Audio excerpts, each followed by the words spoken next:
Hi everyone, my name is Victor Ochieng. I'm a teacher of English. Apart from being a teacher of English, I'm also a published author. I've published a book titled Write Right, Composition Guide for Secondary Schools in Kenya. Apart from being an author, I'm also a prolific writer. I write, I develop content to share in the newspaper, that is Saturday Nation.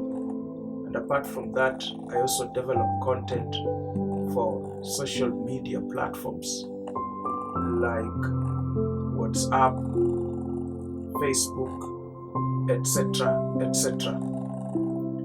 In this segment, I want us to discuss creative writing, and I want to focus on writing imaginative compositions,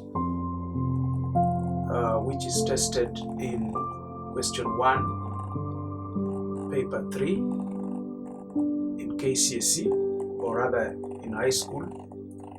And I want to talk about 10 things to avoid, or 10 things to shun when writing an imaginative composition. Number 1, you must avoid being vulgar or obscene. You realize that when writing a composition, we expect you to adhere to moral standards because we test morality. Therefore, you must avoid being vulgar and obscene at all cost. There are things that you may mention that may make you look vulgar and obscene in nature. And you see, in English, we teach about the use of euphemisms and the use of light-ons, whereby you can avoid being blatant or blunt by employing euphemisms in your writing. So, there are things we don't expect you to talk about. And this is connected to number 2, which is avoid taboo topics. Taboo topics include topics like sex, crime. Avoid talking about domestic violence, like in the sense writing a composition about the day my mother and my father fought. So there are also students who talk about rape. You realize that there are girls that when they're writing compositions, all the time they talk about rape, which begs the question, how many times have you been raped? In the first composition you're talking about rape, second rape, third rape. So it makes us to wonder. So back to the use of euphemisms and light-ons. You realize that when talking about a topic like sex, there is a way you can use euphemism. Instead of saying they had sex, you can talk about they made love. I like it the way the Bible puts it. It puts it, Abraham knew his wife. So knowing here has been employed as a euphemism. When you're talking about a short man, you can talk of he's vertically challenged and all that. Now, number 3, you need to avoid being sentimental. Sentimentality here, I mean that when writing, either writing a composition or even writing an essay, which are all tested in paper 3 of English, being sentimental is all about, for instance, when writing, you start talking about politics. And when you talk about politics, you start becoming sentimental in nature in relation to the political camps. For instance, you can say, or maybe people in ODM are this way, people in Jubilee are behaving this way, or you decide to become sentimental as far as issues to do with tribe and ethnicity are concerned, whereby you will even start profiling ethnic groups and tribes. You say Luos are this way, Kikuyus are this way. We encourage you to avoid that at all cost. The other thing that you need to avoid are what we call cliches. Cliches are tired expressions that have been used severally until they have lost luster and meaning. And you see, when writing at high school level, we expect you to take English at some level, and that is all about the command.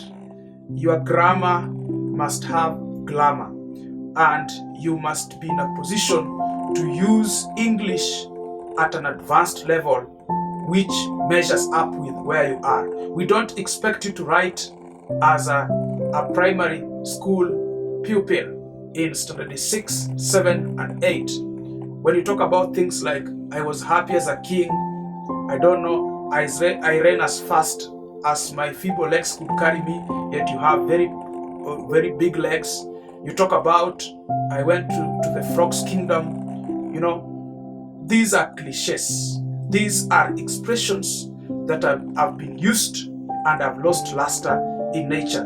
And at your level, we don't expect you to use such. We expect you to be advanced. Instead of saying, I met a man black like charcoal, or you're talking about black like coal.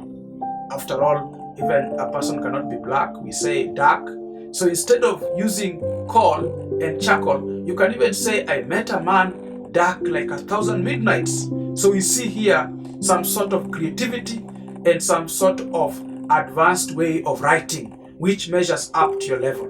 The other thing that you need to avoid is the use of Sheng slang.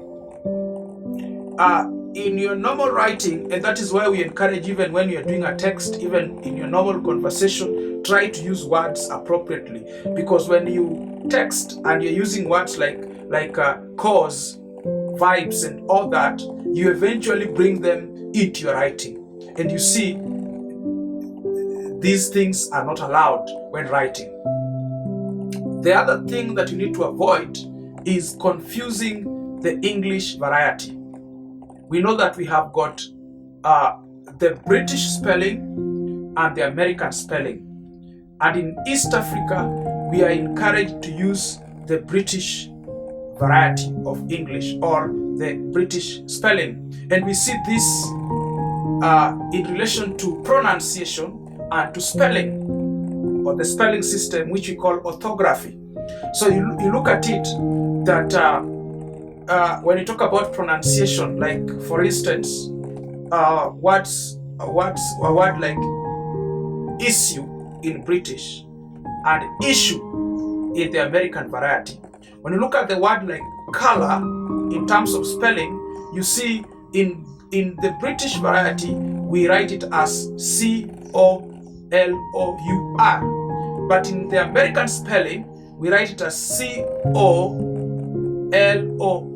So you see, in the British spelling we have the U there, but in the American one the U is missing, which is also seen in the words like glamour, etc., etc. So one thing that we advise writers, or young writers rather, we say that when you choose one particular variety of English, stick to it. If you're using British, stick to British. If you're using American, stick to American. Let there be consistency. But all in all, we insist and we persist in saying that you're supposed to use the British variety of English, because that is what is expected of you. Number 7, you need to avoid misuse of vocabulary. And misuse of vocabulary here, we mean that there is a way you can use a word inappropriately.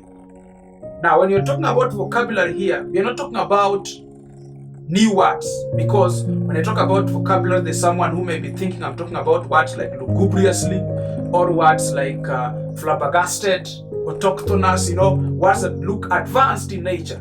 But basically, what I'm talking about here I'm talking about the basket of words, the words that make up a particular language. And every language, starting with the Queen's language, English, has what we call vocabulary.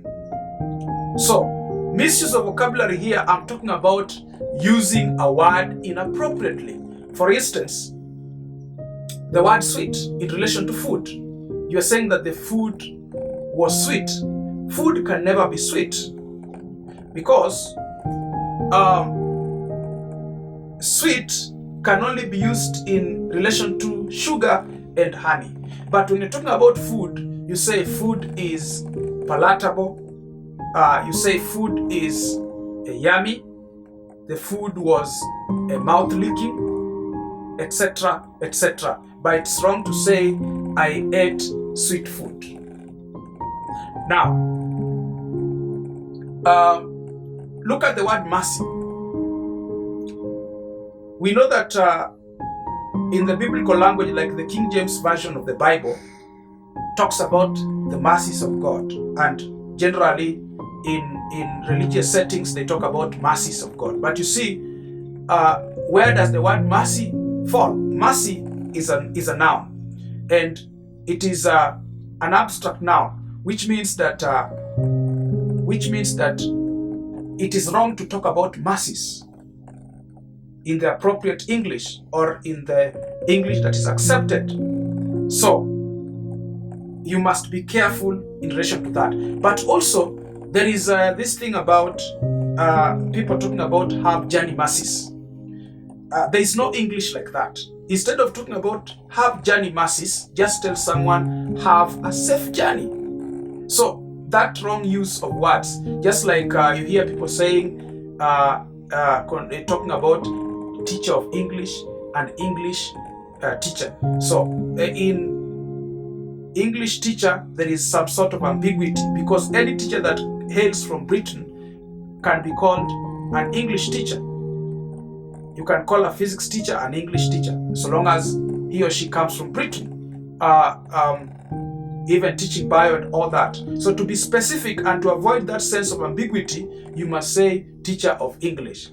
Look at master of ceremony and master of ceremonies. So there is nothing like master of ceremony. It is master of ceremonies. Because in a single ceremony, like a prize giving day, we have small ceremonies that make up the big ceremony.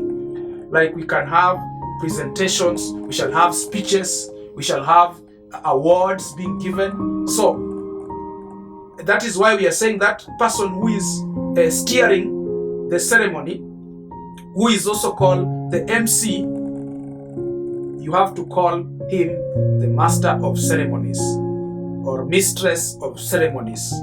So we have to check on the misuse of vocabulary, both in speech and in writing.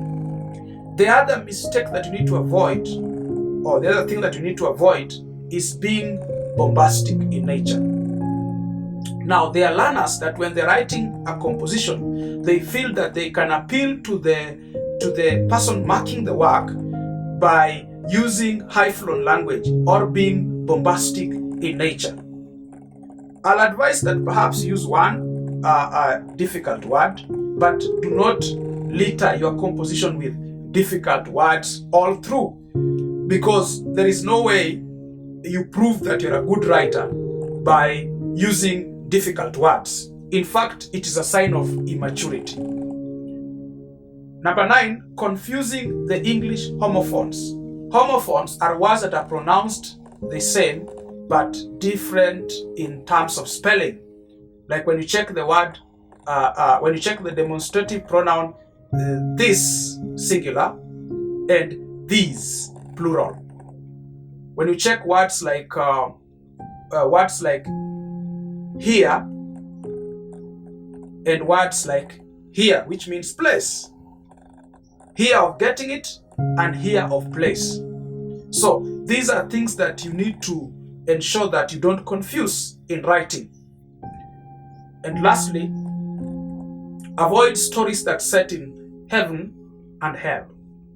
Okay, we advise you to be imaginative and creative in nature. But you see, there are things you can talk about. For instance, when you talk about you died and you're writing, it raises the question, if you died, who is writing the story? Just the same way, talking about stories about heaven, that safe place where Christians believe they shall get to after the end of everything, or talking about hell, the place of damnation and suffering and gnashing of teeth. So when writing, avoid that. We even encourage learners, when writing compositions, avoid resolving conflicts by invoking spirituality and religion. So we know that when writing a story, there's that aspect of the plot being built, the rising action, then we get to conflict. And when handling the conflict, avoid using religious means, spiritual means to resolve the conflict. And lastly, I would say that as you write, you're allowed to use humor but not jokes. You know, humor, through humor and through satire, writers are able to tell the truth laughingly. Tell the truth laughingly. But jokes are the things that I told you that can drive you into being sentimental, like using tribal jokes. You know, eventually you may think that you are creating humor, but you are becoming maybe sarcastic in nature, and you end up hurting other people. So even when writing and you start bringing in tribal jokes, you see who is marking your paper.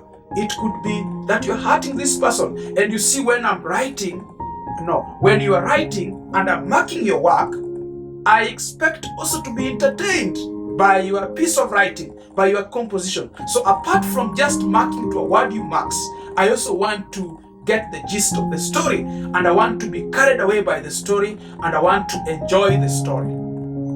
So basically that, creative writing, mistakes to avoid or things to avoid when writing an imaginative composition, which is tested in English, paper 3, question 1.